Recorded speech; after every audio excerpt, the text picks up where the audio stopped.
Hey everyone, welcome to today's episode of Torcom Talk. Today we have the Mayor of Bend, Sally Russell. We discuss everything from Bend's huge population growth and how we can let the infrastructure support that. How in the world there's no wildfires right now. Why is that? How can we let that keep on happening? And we also have what is Bend gonna look like in 20 years? How do we make sure we keep the culture we have today?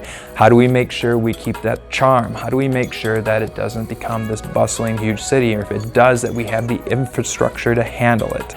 And a lot more about Bend and its growing pains and the good things that are happening, all sorts of stuff. She's a fascinating woman. So without further ado, please enjoy this wide-ranging conversation between the Mayor of Bend, Sally Russell, and I.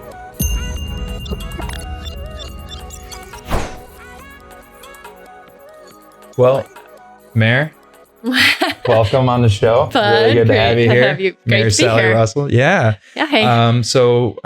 We had a very interesting dinner last night, getting to know each other, because last night would be the first time we've met, and Mitch was there too, and had a wonderful dinner at Bistro 28 and covered all sorts of stuff. Absolutely fascinating. A lot of the things I was like figuring out, what are some of the issues that we could jump into? Things that affect businesses, affect people, affect Bend, obviously. And we hit on a bunch of different things. One of the things I would like to pick your brain on and more, and to have people here, is like this affordable housing problem that's happening in Bend. And basically, Bend, if it stays at the same rate, could easily end up becoming the next Aspen, where younger people are not able to live here. They're going to need to live in Lapine, Sisters, Redmond, and that is already happening to an extent, but then happening at more of a scale when you have the average home in Bend being, what is it, about $430,000, I think? I might be wrong on that, but I think it's around there. This side of the river, the side that Mazama's on, where we're sitting right now, is much higher than that as far as the average home prices. And it averages back down on the east side. So people say, yeah, we need affordable housing. But then people show up at like your city halls, or they just kind of say grumbling like, yeah, affordable housing. But why are they building this big apartment complex right here on the west side, right next to Mazama, the big cranes, if you haven't seen them, Ben, and then you're blind, that's putting up, what is it, 6 stories, a 6-story apartment complex. And people are like, oh, that's going to bring so many people and stuff like that. But then they turn their face and they're like, oh, but I want affordable housing. So what are they not seeing, or what's going on with that paradigm, so to speak? So as you will find, and you found out last night, I love to parse problems apart. But here's where I will start. Affordable housing is absolutely the highest priority, along with transportation, for the city of Bend. It's an exceedingly high priority for the state of Oregon, was for the state legislature. Our team and staff worked with people in the state legislature to craft and make sure that the affordable housing bills that came forward in policymaking really reflected all the work that we have done in Central Oregon and in Bend, and that it worked for our side of the Cascades as well as for what's going on in some of these larger metropolitan communities on the west side. So I'll start there. But what makes a home affordable? So I'm going to parse it apart for you just good. a moment, and I'll let you answer that. But and maybe I should let you answer that. But so what makes a house affordable? I mean, what are all the contributions? Like, one would be what your income is. Another would be what it costs for you to get there. Another would be how much it costs for you to heat it in the wintertime. Sure. Another piece of it is like what the interest rate is and how much you actually have to pay on a monthly basis. So all those are contributing factors. How much does it cost to purchase the materials to buy the house? And then how much does it cost to actually bring the sewer and the water and the roads or the transportation infrastructure to the front door of that building? So the other thing that we tend to forget is when you live in a certain house, you like it, you're comfortable with it. That's kind of what you envision in housing that's right for Bend. But the reality of it is that we have people all different ages with all different types of housing needs. So how do we build a community and make sure going forward, it really meets the variety of needs for the variety of people and ages and income levels in our community. And that's, for me, what's going to create our thriving, vibrant community going forward. Okay. So how do you do that when you have people that have higher incomes pushing against it and putting their resources against it? Silently or publicly, but it happens. Well, when you create policy, one of the things that I like to say, which is true, like we've done, I think, 35 to 40 different policy shifts within the city, and you go in with a scalpel. And what you do is you try to shift the profit line for the people who are building the homes in Bend. So for builders, then all of a sudden people talk about greater density, but land is pretty expensive, right? So if you consolidate parking in a slightly different way, you've just given that builder a little more land. So maybe he or she or that company can add maybe 1 or 2 more units. So for that parcel of land, you all, instead of having 1 unit, maybe you have 2 or 3 units.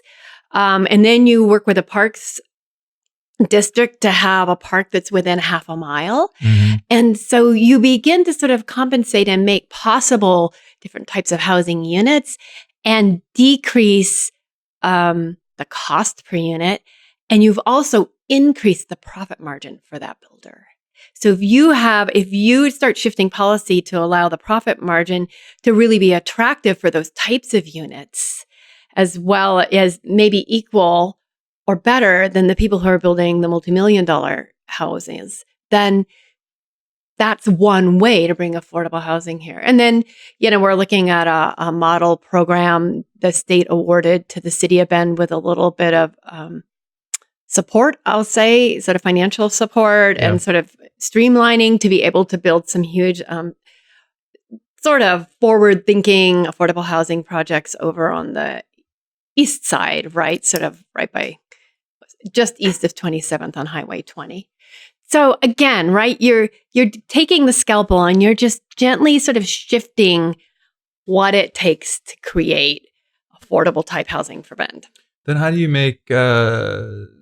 deal with the complainers, so to speak, of when they see affordable housing going up, with in this case, the example of the apartment complex going up right near Mazama, that they're like, oh, the traffic, that's going to come from that. Oh, the traffic, it's going to be awful, the traffic. What do you say to that? So what happens if you build a home and then right next is your favorite pizza place, a grocery store where you can get the basics, maybe a place to get your hair cut or, buy books or drink your coffee, right? All of a sudden, and 4 or 5 or 6 different employers are right next door. So like the people don't have to drive anymore, right? And business industrial complex. Exactly. Right here. So I have plenty of people who talk to me and say, I work at the Deschutes Brewery, but right now I have to commute from the east side. It costs me money to do that. I would love to have more housing closer to where I work, and I pay a little bit more for it because I would save time and I would save money to get there. So it would create less traffic. So yeah. And we're so used to thinking homes traffic. Yeah. And to a certain extent, that's so. But the other piece of it is you start building those services and those jobs closer to where people live. Not everybody is going to use them, right? It's not a 1-to-1 ratio, but you're going to decrease the overall increase, which is really what all the planning and Bend throughout the entire city in the north, south, east, and west in the new developments and within the older areas of Bend is striving more for that type of sort of vibrant community centers all over our city. Yeah, it's also the town, just getting a bike is so set up for it, especially over here where that apartment complex is going up. I mean, I live really close to the office here. It's about a 4-minute bike commute. And I bike about 70% of the days here in the summer. Winter, not so much because I'll just get myself killed. But in the summer, I'm biking all the time. And there's something that a lot of people are missing. One is I get to park right next to Wild Rose or right next to whatever restaurant I'm looking to go to. Yeah, pirate parking anywhere. Right? I get to park wherever I want to. I don't have to worry about that. I actually will be leaving Mazama, which, we're close to, for those who don't know where we're located, really close to the Deschutes Brewery. Yep. Not the real, the big brewery, not the one downtown. And so I'll have a team member, I'll be like, okay, let's go to lunch. I'm like, I'm going to bike and they're going to drive. I'm like, I'm going to beat you significantly. Like, no, you're not. And I'm sure enough in the restaurant downtown with like sometimes 7 to 10 minutes. Just wait for them, looking for parking. Great examples. Yeah. Right? And there you go. The other thing you get from think of creating that all over our city. Oh, you get so not everybody has to drive downtown. Maybe right now on the east side, there are plenty of places. There is. Where you can go eat outside and like, food courts or, there's some great restaurants now on the east side. Like they don't have to travel all the way across town to get there. That's very pretty true. Sweet, huh? It is. And then the other thing it does when you're in a bike, instead of your, one of my friend and I kind of dubbed this name for a lot of these trucks, which I'm guilty of having one, and just big SUVs and stuff like that, as your ego chariots. And so when you get outside of your ego, I haven't heard that yet. Well, we came up with it. When you get outside of your ego chariot, where you think that like everybody has to like succumb to you and you're in this big thing and I'm going to speed past you. And you're kind of just in this metal protective chariot. And you don't have to worry about what other people are really doing or thinking. Not that everybody does that, but I get that case a lot, especially when I'm on my bike and I'm getting kind of cut off from other people. But when I am on my bike and I'm seeing other bikers and everything, first, I'm not in this chariot. I'm like out and it's me. And so all the bikers are like waving to each other. And actually the majority of cars here, because I've biked in the Chicago area and they just try to kill you. Here, they're actually, you occasionally run across a jerk, but for the most part, they're very, very aware of you going into the roundabout. And that's great. But leading into that, like, okay, so that leads to less traffic. And another thing that people get griped up about is the growth and the traffic and the infrastructure and how and why, and I don't know what to do and just stop the growing. And this sucks. And bumper stickers to say, Ben sucks, don't move here, even though they love it. So how do we keep this culture and keep this transportation down? I mean, all these problems that you're seeing people complain about, what are you looking to do? So can I go back for a moment? Oh yeah, I'm going off. Because let me go backwards to a couple pieces. First of all, I just want to recognize the Bend Park District, which is very separate. It's a separate board, separate taxing district from the city of Bend. But we do have a partnership with them in terms of creating transportation corridors throughout our community that are for people who do choose or want, for whatever reason, to walk or to bike or use different kinds of ways of getting around town than their car. The other thing that I want to recognize is that as the mayor of Bend, I recognize that we have to build a transportation system for all the users in our community. So whether or not you are a delivery truck, whether or not you're a mom or a school bus getting your kids to school, whether or not you're trying to get to work, whether or not it's a snowy day or a sunny day, you all need to be able to get to where you need to go. So we need to build a transportation throughout our community that recognizes the diversity of needs and uses that we have on our streets and on our sidewalks and our pathways. So I just want to mention that because I think it's really important for us to recognize like not just our use, but everybody else's use, and that it's equally valuable. And we need to create a system long-term that really, and also let's talk about the pocketbook, right? Some people can really afford the gas. Other people are like, if they don't have to pay for that gas, that gives them the opportunity to get their child in a program that they're dying to do, or buy an extra set of school books or clothes or shoes or whatever it is, right? I mean, people make food. Yeah. So people make financial choices every day. So part of my job is to create a variety of options so that people, depending on their watch and their pocketbook,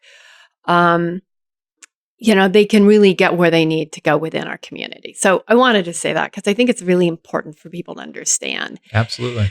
So, so you had asked about keeping the culture. Oh, wait, before we go there, there's one. So I was listening to the radio this morning, and the other thing that I want to just say is that transportation is changing.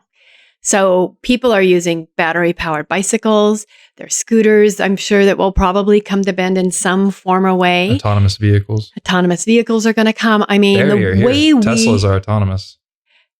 Yeah. Oh, they very much I've driven them. Yeah. I've driven in a Tesla. Yeah, we've experimented with it. or not only experimented, I mean, we've driven up Yeah. and down, the highways. And yeah, who would have thunk? Mhm. Certainly when I was watching men landing on the moon with my grandmother, that was, Yeah. she was in a horse-drawn buggy in the Rose Parade, in the 1890s, right? I mean, here we are. That's pretty cool. Yeah. So Mhm. technology keeps changing. And so you want to build a city and continue to acknowledge what's here today. And you got to keep thinking forward on what's tomorrow. And it's hard for people who are just trying to get from here to there I today actually gave to dream about tomorrow. There was a Ben 2030 talk at the Tower Theater, and they had me speak at it on autonomous vehicles. And what I believe is going to happen is like a complete change in how we look at transportation and parking lots and stuff like that when that comes. And so they're like, a lot of those talking about, well, we need more roads, anything like that. I was like, we need to, what I truly believe is going to end up happening is that it's going to be a rise of a subscription services of a car. And then you won't need to have That's possible too. Yeah. You won't have a need to buy a car, but you have a need to buy a subscription to one, and it continuously drives around. Meaning it's not parking, meaning all the parking structures you could convert to apartment complexes for affordable housing. And why build all these additional parking lots and roads when all the cars are consistently moving? When 90% of their day is doing what they're doing right here. But then you may have more congestion, more traffic, right? I mean, there's just it's like, if this happens, that happens, right? There's always the move this piece, it shifts that piece over there. And so it's like, how does it all work together as a whole? Well, one thing with autonomous vehicles that's really fascinating is they're developing ways on communicating with each other, especially with the rise of 5G technology. So when they communicate with each other, they would make the flow through a roundabout and any sort of traffic that much more smoother. Because when they're communicating, where you're going, or let these next three go. So that would, I think, alleviate a lot of pressure. But if you did have the cars that are constantly moving, when they stop, they could, park and charge somewhere. But now you're like, okay, now all this area we have for parking, we can use for other things. Yeah. I think that's a beautiful thing that could easily happen. So, or just smaller vehicles, like you were saying, right? Mm-hmm. Yeah, if you're on a moped bike. Or a bike. Mm-hmm. Or a 2-seater electric vehicle, right? It just takes less space and allows more space for other uses. So not an 8-foot bed on a truck. Well, and then, I mean, like when we redid the Mirapon parking lot, right? We allowed for longer vehicles, frankly, so they have a place to park in downtown too. So again, you got to keep in mind, like, we have different users and different needs. So you were talking about vibrancy. So can we go back to that? Why don't you lead me out once more on that one, on that question? The vibrancy of our culture. Mm-hmm. It's just what you constantly hear in Bend, right? You constantly hear people grumbling about the change, and they point fingers at different demographics, most of them Californians. And that's just kind of like, it's changing this and that. I personally haven't seen it. I've been living here for 8 years, and I've seen more people here, but people are kind, people are nice, people smile, people stop, people don't run me over. Yeah. And that has not gone anywhere. And I'm very, very happy about that. And I think people need to realize that too.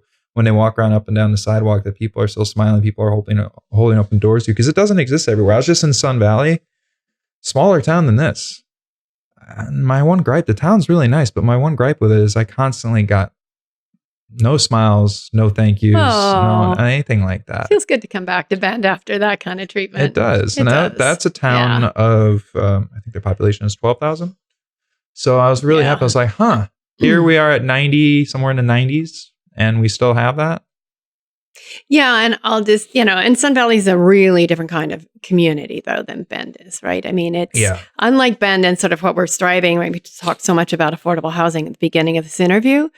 Mm-hmm. We're still trying and working hard to create that integration of, different people from all different backgrounds and all different socioeconomic. Speaking of that really quick, why is it that the person who might be saying, yes, we need affordable housing, but not my backyard, why don't they want it in their backyard?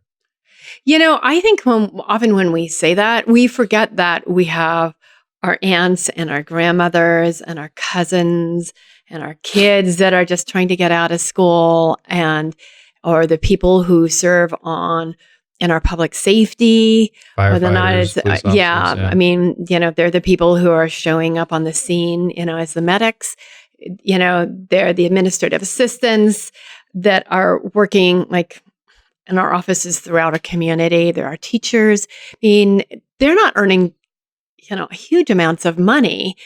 And don't we want those wonderful people living next to us? Don't we want to create the opportunity and make sure we sustain that going into the future? What do you think they are? I think it's I think we forget. I think that we just forget sometimes, as we're going, as we're standing in the old mill listening to a concert or hanging out at Munch and Music, right? We forget that we're a mix and blend of people with different, different amounts of money in our pocketbook. And we're all there as a community enjoying these cool things. And people forget that at times when they're making that narrow thing, they forget really how valuable that mix is. They think they'll make less money by living near somebody who is just getting started or who's in a service of not making money and they're in a virtuous career like that of a firefighter or a teacher.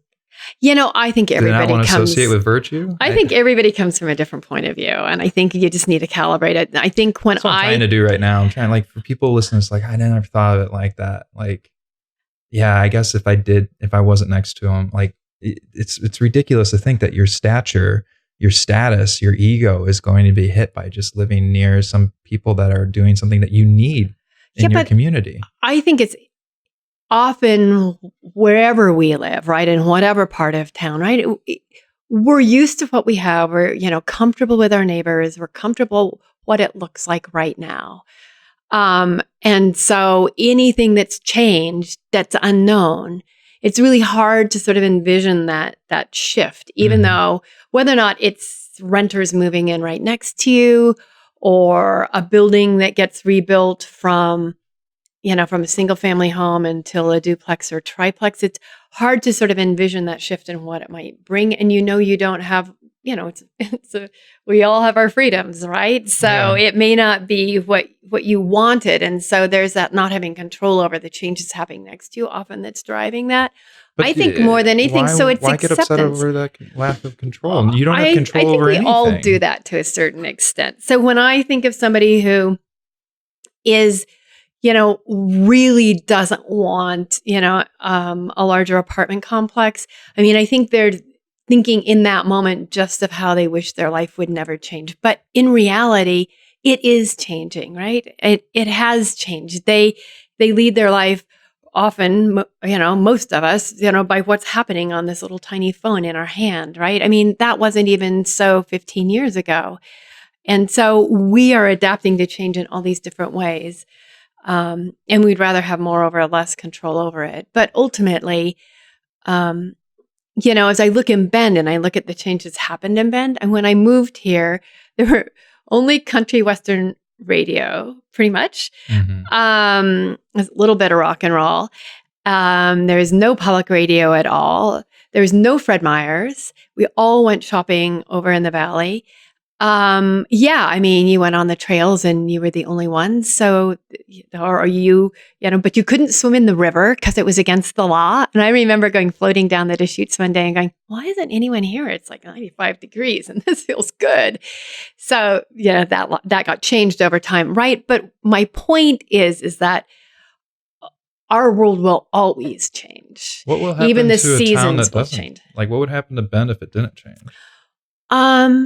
It might be a cool place, but even my street through generations, I'm thinking my street has a lot of people have changed out of their houses 2 or 3 times now, right? Whether or not it's people just getting old and, passing away or their families moving into those homes or whatever it is, or selling the homes because they got a job opportunity someplace else. So change happens in all these different ways. And so all the people that I loved and, have, moved away pretty much. And then my kids grew up with, I mean, that sort of change is always happening. We just like to think that it isn't. Yeah, but if you aspire to be like, I want Bend to stay the way it is, and I don't want any change to happen. And let's say you actually succeeded at that, and you had a town like Bend that didn't change, and it was just what it is right now, just snapshot. This is the way it is. Everybody does the same thing. You can't, first of all, that is not a possible thing. But let's just say it was. The rest of the world is going to be changing. So what's going to be happening as the rest of Oregon and the rest of the United States and the world continues to change and go into different industries, and we stay exactly the way we are? What will eventually Do you think happen? that's realistic? Well, no. What I think would happen is we wouldn't be able to adapt because we never changed anything, and so the town would die. It's possible.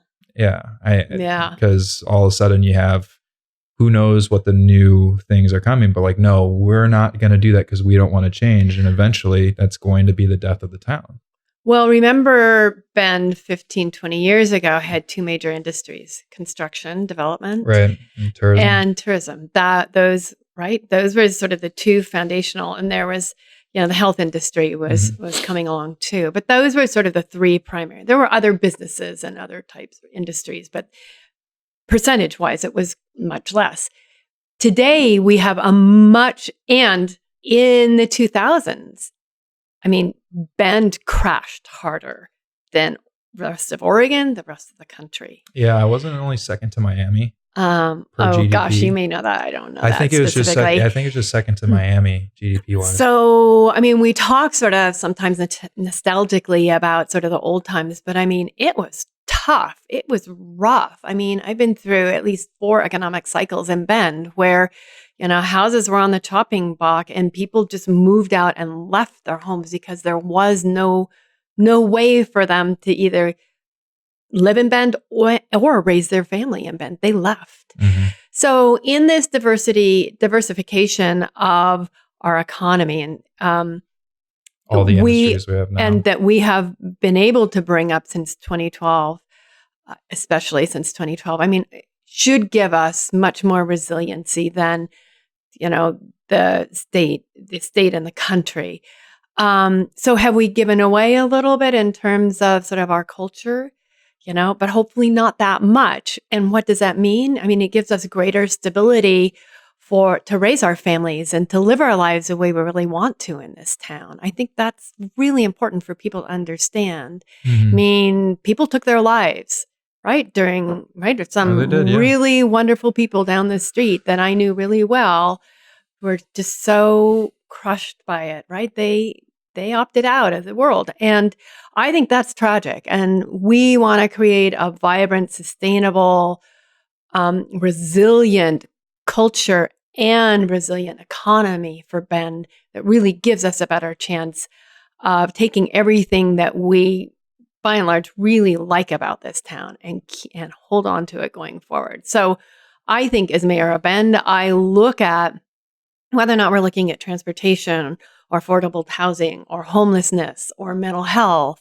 public safety, all those people, resiliency and thriving businesses, right? It all works together to create a community. And then you pile on top of it, right, this cultural friendliness and this place where people like to come and visit and who like to be here and live here. And I think that's pretty good, actually. I agree. What have you got? Let's not think about what we haven't got or what we're afraid of, but let's think about what we have and how to really make sure that whatever we do, we really create what we have and love in this community going forward. And we really work hard to make the rest of our world better.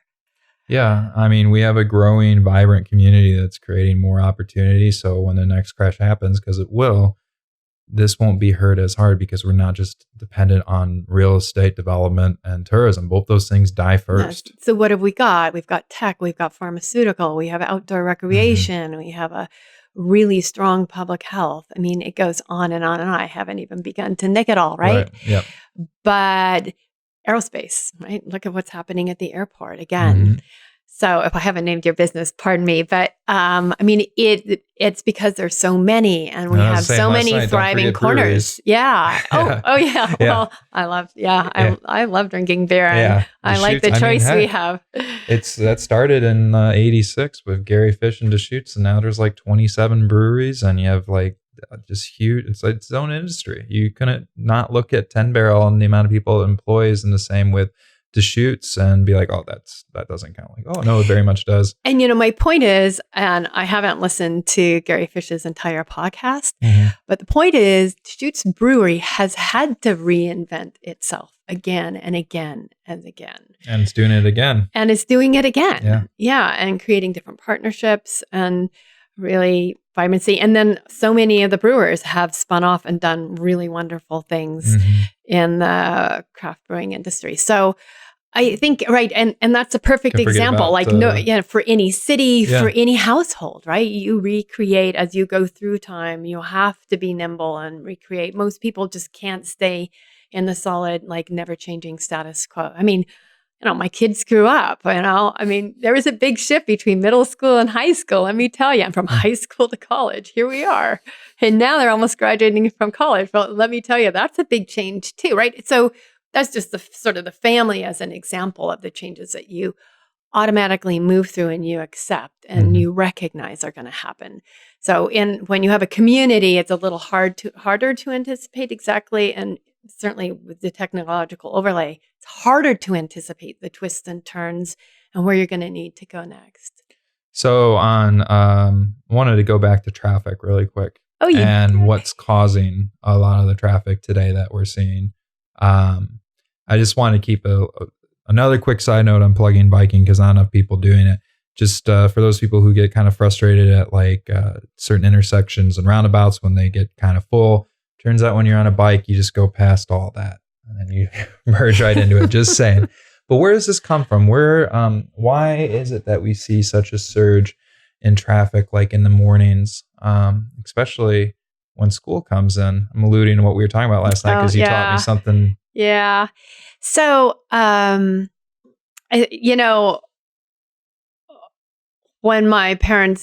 I was a young girl, there was no choice but to ride the school bus in my family. I mean, we had to get on that school bus. And if we didn't figure out how to, and if we missed the school bus, we literally had to walk a mile and take public transit. Oh, really? Yep. Oh, I was lucky enough. And I lived in Portland and it rained a lot. My mom was pissed.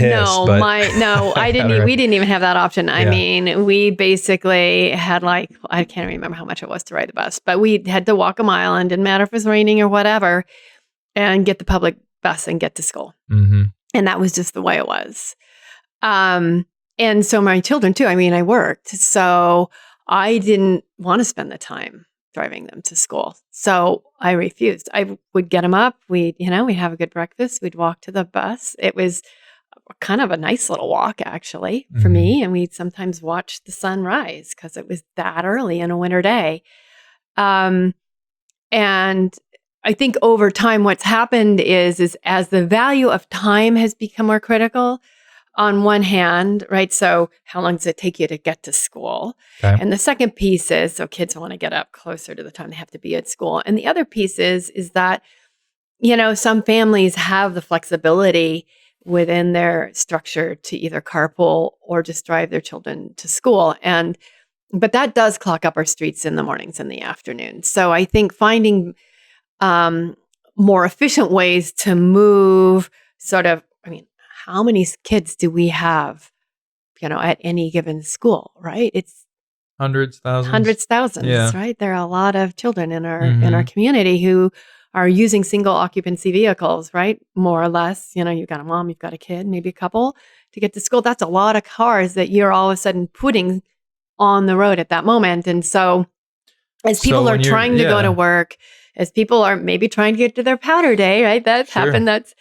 But I mean, we're all trying to get where we need to go. Delivery trucks are trying to get to the grocery stores to get things unloaded right before people come in and need to get the stuff off the shelves. I mean, now you have all these parents that are needing to take their kids on their own to school. And then they complain about it. You won't come out and just say, I'll just say it. You guys need to please get your kids on the bus. It's going to help the roundabouts a lot. I mean, well, recognize that there are different choices. And I mean, there may be reasons, like, for instance, skis actually aren't allowed on the buses. So sometimes there are reasons why you've got to, why at that moment you need to drive your children to school. I know moms that just drive their kids to school every single day. Yeah. And I mean, I think you have to understand, if you're going to complain about the traffic, then you are the traffic. Then you become part of the, you become part of the traffic. And so who else really needs to be on the road at that time, right? There's some people who truly can't walk. And there's some people who really need to drive, have no way. The transit isn't working for them. They need to drive all the way across our town, and they need those roadways, or the delivery trucks, right? Again, they need to be there. The service vehicles that you need to come work on your plumbing or your electrical. So when you make that decision, it may cost you a little more time, but a little less money on gas. Well, I've noticed. You contribute to the community in a greater, broader way. And I've picked up my nephew several times from his elementary school. What's it called? The one that's in Northwest Crossing area it's kind of near Summit, whatever. But at his elementary school, and picking him up it's just this madhouse of, it's this madhouse of cars going in. It's just insane, of cars going in on both sides, all angles, to pick up all these kids at once and then all leaving. And I'm just like, oh my gosh, but then there's this bus system. And one thing, I mean, you can have some parents that are also thinking, well, this is a good time for me to be able to bond with my kid. Which I'd be like, okay, well, that's also why you can sit around at dinner and have no phone time and things of that nature, and you can make up for that time as well. But the one thing, as I'm just seeing this, as I've seen this problem with my own eyes on just one school, and this has happened in multiple schools at the same time, all these cars going out to pick up all these kids.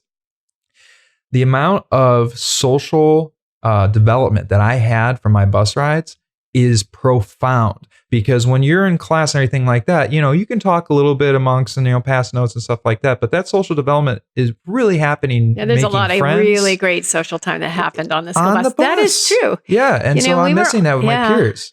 Yeah, that's definitely true.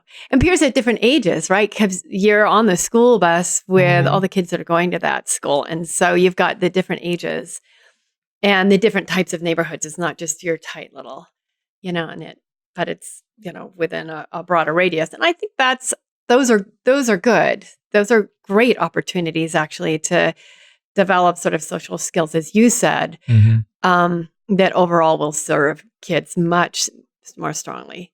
But, Absolutely. And I look forward to really having this conversation with my colleagues on the school board, because it is an opportunity, I believe, for better livability in our community going forward.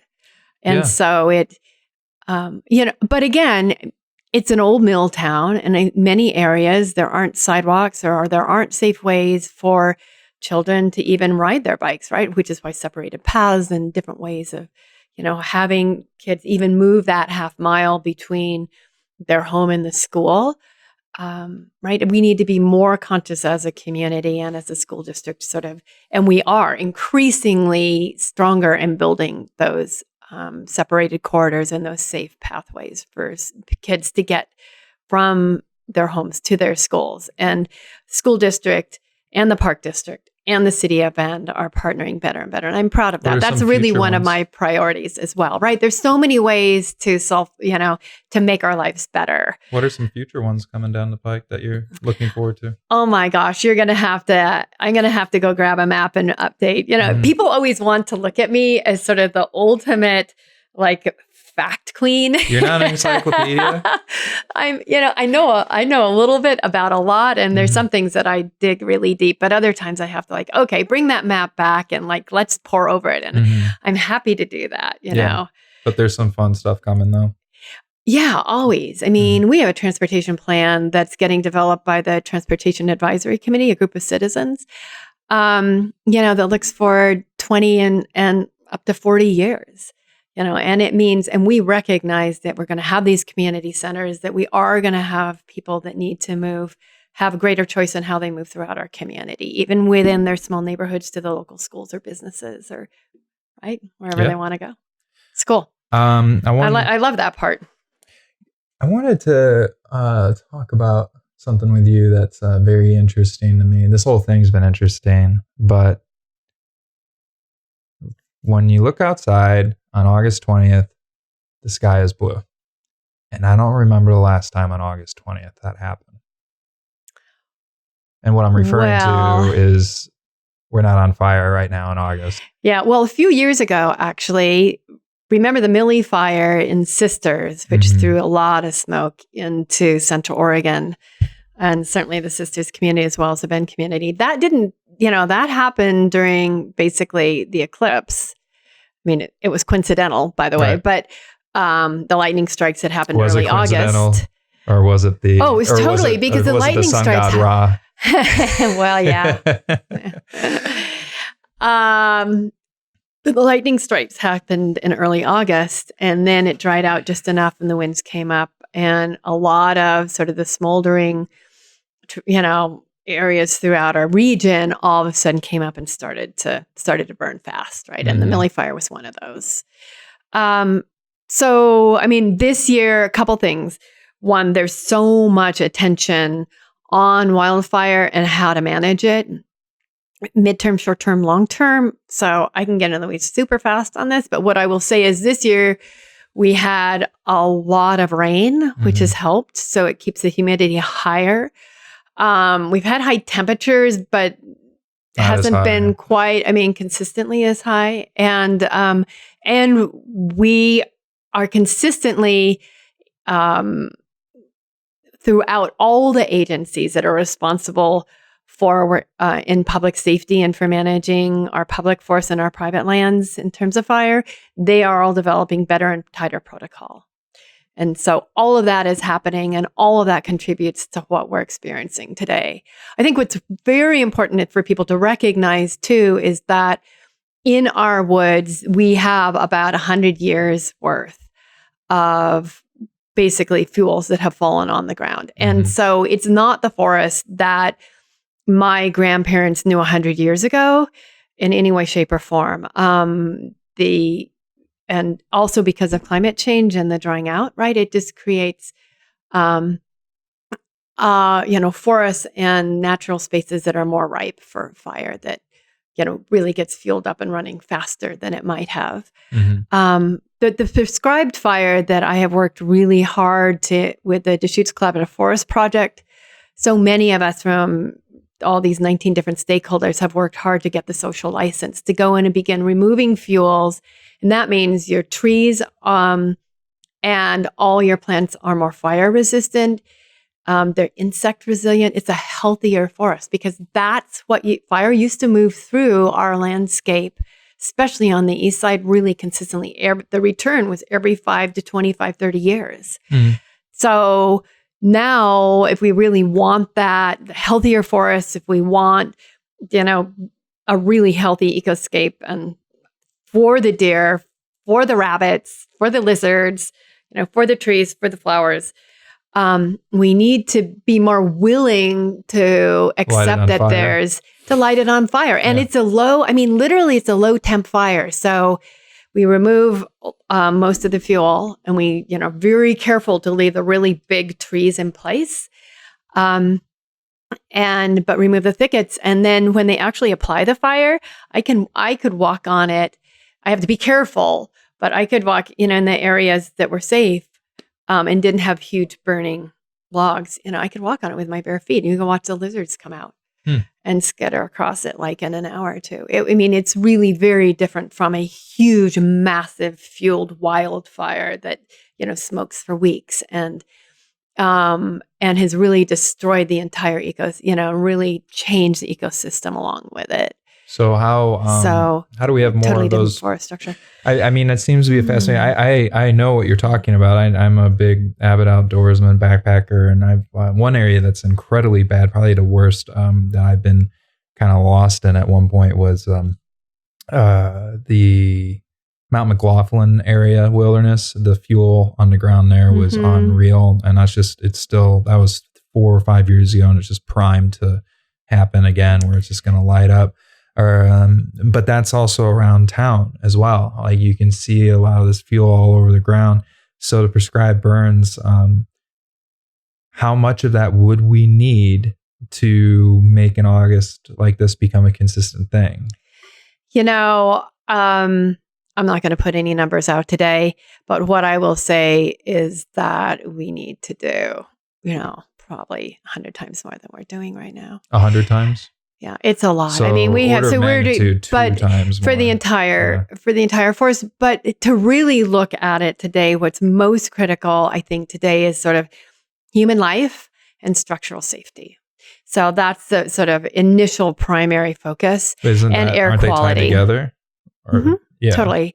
And so defensible space around your home, whether if you live on the edge of the forest or even more so in the forest, Sure. right? To have roofs that are non-flammable. There are types of vents you can actually put in your home that don't suck the actual sparks into your attic. And then to be able to go and remove the fuel loads on the edge of the forest. So when the prevailing winds from the west begin to move whatever fires have ignited towards our communities and towards our homes, we have a chance of getting in there safely with our fire crews, and more quickly to be able to sort of hold back those fires before they began to accelerate and advance towards our community and our homes. And it's tricky because we need to be conscious, and we all value the natural environment. If you're living in Bend, you love to recreate and you love our natural environment. But at some point, there has to be some acceptance of the role of fire. And we're still struggling with that, I think, as a state, as a region, as a community. It's a balancing act. And you're not going to get to all the forests. So there are going to be some major forest fires. But the trick is really, I think, to be able to allow enough fuels to be able to return back to what the forests were like 100, 200 thousands of years. I think sort of they're more natural. Would you think that everyone would agree in one unified front that they don't like living in like a smoky August? Oh, everybody hates it. Yeah. I mean, it's bad for the economy. It's bad for people who in the vulnerable communities who have asthma, or older people who just don't have or babies, right? It's one of the reasons why there's a ton of plants in this office, and there's actually a lot more coming on Thursday. It's for when that happens. It's so that we can create clean air in our own office. Yeah. Also, they look nice. They do. But the carbon capture, the carbon exchange. So what can I do? Like, so I'm one of the people that says I don't like a smoky August, and I think everybody else is like that. So I'm not a part of the I think go out to the Deschutes Collaborative Forest Project website, understand what's happening, understand the Deschutes what website? Sorry. Deschutes Collaborative Forest Project. Can you pull that up? DCFP. And, understand what's happening in our forests and how that will really help. It's never going to be 100%. And we're not, and I think especially with our drier, it seems like we're having drier years and hotter years. And you're never going to have no fire, but it's really about managing it the best we can with the tools we have and really letting that happen. And understanding the value of it. So now if you go out into the areas, for instance, that were logged 5, 4, 3 years ago that are next to our community, I mean, you can begin, like in the springtime, you can listen to the birds. You can see that the elk have run through it. You can see all the different animals that are in there that you didn't see like 5 years ago, right? It was actually a different ecosystem to some extent. Sure. Different types of plants, different types of animals. And so there's a shift, right? And we need them all to be there, but we need a more balanced community, hopefully natural community. And again, Bend is really one of those towns and communities in Central Oregon that truly values having a healthy and accessible natural forest and landscape to go into. So I think most of us would probably agree we want to take care of it somehow. And the question is really, educate ourselves that we can reach agreement faster and what that looks like and contribute towards that. But yeah, make sure your fires are put out. First and foremost, pour water on your campfire, make sure it's out, really out, because human-caused fires are, a fairly large percentage really of the fires that get away. And so those are the ones that we have great at, right? Preventing that and eliminating that percentage of wildfires of fires is super important. Yeah, don't throw cigarettes out of your car if you do. Yeah, I mean, if you're hauling a trailer, the chain creates sparks. Boom. That's what started the Warm Springs one. Yeah, well, we had them inside town. Oh, really? Yeah, I mean, people going up and down Neff Road. Sparks came off of some trailer. We don't, of course, know who it is, but we know that those sparks came from the roadway and ignited the dry grass along the side of the roadway. Could you go to get involved, Mitch? Yeah. So, let's see. Much work happened. So I'll have to dive into this. A lot of text. Yeah, they need to make a little less text. Well, that's what you've got. That's what you've got. I mean, the home, I think, is a pretty nice overview of kind of, it gives you a better sort of skim across what the leading themes are, and then gives you an opportunity to look really quickly, and then there are little quick write-ups. And if you want to go hiking out in the forest, or you want to go mountain biking. So what pays for this? Are these the guys that do the burns? This is so much volunteer work. You have are they to prescribe burns? All 19 of us who sit on that board. I mean, a couple people are paid.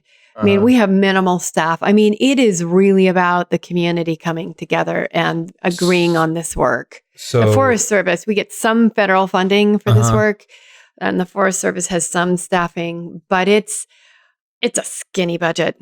Sure. It's a super skinny budget, actually. So these guys do the prescribed burns then? The shoots? So, yeah. Okay. They lead it up, but there are fire crews that come from all over the Northwest in the spring and the fall. And this is really important for people to know. So prescribed burns. So a lot of the fuel buildup has been removed. And then teams come from all over the Northwest. The humidity has to be just right, has to be, just enough moisture, just dry enough. The weather report has to be perfect, so there's an updraft. So whatever smoke does come gets basically updrafted in a way and dispersed. So everybody's ready, and they know when it's going to start and where the edges of it are, right? Which is so we think of a prescribed burn, and then they lay down the fire on the land so it burns just to the edge of where the next little line of fire was laid on the ground. So think of that versus a wildfire where you don't know when it's going to start. You don't know who can get there fast. You don't know you have no control of the fuel load at all. And you don't know if you can stop it. Okay. So. And it may not be safe to get crews in there to even stop it, right? There's that too. That's very, so what I'm very interested in is how, supporting this. So it sounds like volunteer time can help, like getting involved, contacting, how can I volunteer? And then as far as scaling up prescribed burns, because if we need like even anywhere close, even if it's 10x instead of 100x, but let's say it is 100x, the amount of prescribed burns, well, that's got to be paid for and done for on something. So, and that typically should be coming from taxes or things of that nature. So maybe there's legislature. I'm not sure. I'm not a politician, but I do know that that's something that it should be in the community's best interest so that the community doesn't burn to the ground. Yeah. Because we live in a tinderbox. Yeah. Certain times of year. We're there. We're a glorified tinderbox. It's not a matter of if, but when. If we don't do more about it. So I do sit at those tables on the state level. Governor Brown appointed me to the State Wildfire Council, and we're grappling with that because what we also know is that when a wildfire starts and we aren't able to manage or suppress it quickly enough, there's huge economic damage. There's loss of life. There's loss of, homes and structures. Oh, one would rip through the west side of Bend so fast. And it's so expensive. Yeah. Right? It's expensive to the economies and to the forests and Yeah. So, and our quality of life. Absolutely. Right. And so Hard to have a good quality of life when there's no life. so if we can work with the federal government and with the state of Oregon to identify strategies and really manage more what happens in our natural areas around our communities, I think we all understand the benefit of that. Yeah. So, and exactly. And so if we can take these small, really small models like the collaborative forest project, which has won national awards, by the way, and begin to scale it up. So increase the pace and scale. I think in the state of Oregon, we're beginning to recognize the value of that. And we really need to understand for people who are opposed to it, we really need to understand their concerns and really to, share their concerns. We need to understand their concerns and really work together more closely to understand the values that we're all working towards. Because I really feel like you can't just go do it without having the social license. Yeah. You don't want to be stuck in court, which is where a lot of this was stuck really 10, 15 years ago before we started the collaborative work. And there's still a lot of tension and back and forth that goes on to even get to a forest that looks like that. So to increase the pace and scale, we've just got to find more middle ground and find more trust in how we work on this stuff together. It's true of really anything that we implement as a politician. I think that's probably the most important piece that I'm really interested in working on is how do we identify our shared values and identify the middle ground where we can go further and faster, because whether or not it's affordable housing or transportation or clean air and taking care of our natural forests, I mean, that's where it's at. Everybody gets locked up if you end up in the courts. That's not a good solution. I completely agree. Most of the time, every once in a while, but most of the time. I wanted to wrap up by asking you about all the heat that you've been getting for appointing Chris Piper. Oh. And I'll just kind of leave it at that. Like, what? Why have you been getting heat, for those that don't know, and why you made a decision? Thank you for asking. Mm-hmm. And,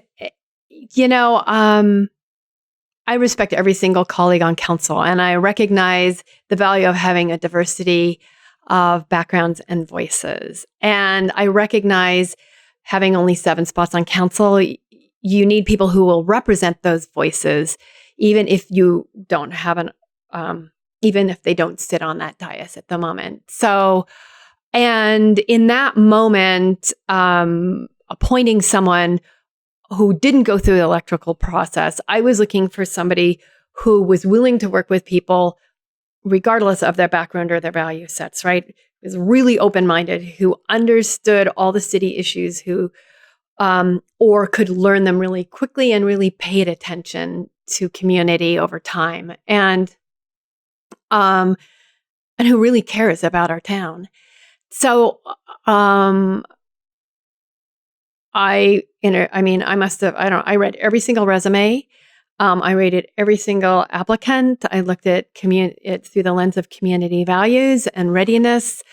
And I wanted somebody who was politically balanced, who wasn't far left and wasn't far right, and who was willing to work with everybody. And at the end of the day, I'm really proud of the work that Chris Piper has done since he's been appointed, and in some pretty controversial issues. And I'm thinking of Maripon in particular, but there have been others. I think he's gone out of his way to meet with stakeholders all over the spectrum of values and needs. And I really respect and admire him for that. There were some really qualified candidates. It's a hard choice. But I feel fortunate that that appointment and from my perspective was as solid as possible. And when we talk about diversity, equity, inclusion, I want to be really clear that that's a very important value of the council's. It's one of our priorities. It's in our goals. We're working hard on that work every day. I look at every single committee, and I want to be sure that we grow all those different backgrounds and voices in our committees for our community and for the city council, direct committees especially. And I really hope and expect that those people will be running for council, and I think they will serve our city really well. And I look forward to working with them, and as a leader, growing people into those positions. Yeah. But it was hard because we needed somebody who was totally ready to go and had the bandwidth and the capacity. And I can understand people getting on a high horse talking about, well, we need to bring in more diverse person into the role. But when the simple decision is just like, well, this is the person that you find to be most qualified, and I'm sorry that they're a white male, I don't think you should be sorry about that. I mean, our company here is mostly females, and that wasn't because we're trying to be pushing female empowerment. It's just because they were the best people for the positions, and they've grown in them, and they've done a great job. And and it doesn't matter what's in between their legs. They just are good. And Chris has just been doing a good job, and he's just good. And sometimes you just need the best candidate that you feel possible. And I wish you didn't have to get crap for what the color of his skin is. Well, and here's what I will say too, is that our community, although the council is nonpartisan, and I actually love that. Yeah. Because I feel like there are issues and values on either side of the political spectrum that are valuable for our community as a whole. And so we had 3 members that were slightly more progressive, 3 members that trended maybe slightly more conservative or moderate. And I really wanted somebody really in the middle who could reach across every bridge, no matter what your value sets were, and engage them and hear them and take their input to craft a really solid policy for our community as a whole. And so that was where I started way back in early November. And honestly, I think in this particular moment, that's where we ended as a council. And and now we can go into the next election cycle and people can vote, right? And then they can vote whether or not, they're for. Interestingly enough, there are 3 women who will stay on council, and there are 4 men who will be up for election. And so you can look at through that prism, or you can say, I want somebody who really serves our community as a whole. And so, we'll either keep them, or, the electorate will decide. Yeah. And so, and I will work with, and says it should just be what they are as a person. So as mayor, I respect our colleagues. I will work with whoever, is elected, and I'm happy to work with community members throughout our community. One thing I will say, though, as a mayor, so many people reach out to me, and I think it's really important for people to know I don't have an office, and I don't have a dedicated staff person, and I have hundreds of people who reach out to me every week. And so we do our best to respond to everyone, and I'm working on strengthening that. But there's so much opportunity as a leader to really serve our greater community and everyone in our community, and I really take that to heart. And so not everybody gets like an instant personal response and dialogue with me. It's like I'm doing my very best to hear everyone and to really work with my colleagues to create great policy and really listen to strong, well-grounded ideas to move our community forward. Because like we started out saying, we're never going to stay in the same place very long, either in our family lives or business lives or in our community lives. So how do we all work together to create the Bend of tomorrow? Because I want it to be as kick-ass and great as the Bend that we live in today. And I think it's pretty cool. Well, so far a year in, you've been doing a great job. Oh, thank you. Thank you, bud. Well, thank you so much for being on the show. Oh my gosh, I hugely appreciate being here. All right. Oh. Thanks a lot. Thank you.